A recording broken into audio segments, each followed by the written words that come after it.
Nekat, Supriyani di Propam tirukan gaya bicara oknum saat minta uang damai.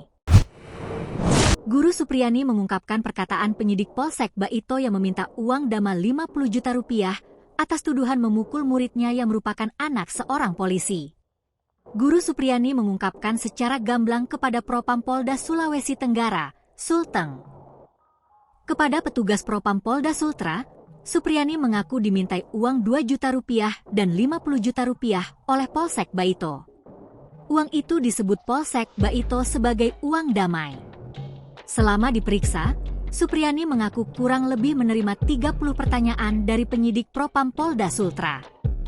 Pertanyaan penyidik soal kronologi kejadian dugaan pemukulan siswa yang dilaporkan orang tua korban kepada dirinya saat itu. Penyidik juga mempertanyakan soal permintaan uang oleh oknum anggota Polsek Baito kepada dirinya selama kasusnya bergulir di kepolisian. Kalau yang 2 juta rupiah itu saya sampaikan diminta dari Kapolsek Baito.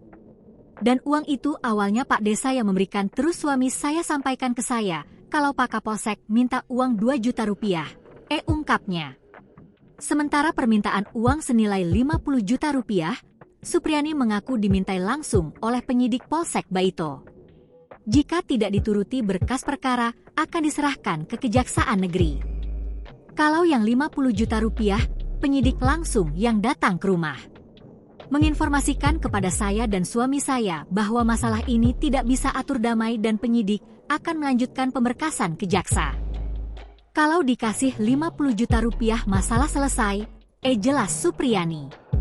Di Propam Polda Sultra, Guru Supriyani menjalani pemeriksaan selama kurang lebih 4 jam.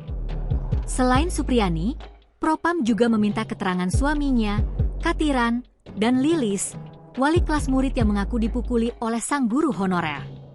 Bersama penasehat hukumnya, Andri Darmawan, Supriyani tiba di Propam Polda Sultra sekira pukul 13.25 WITA.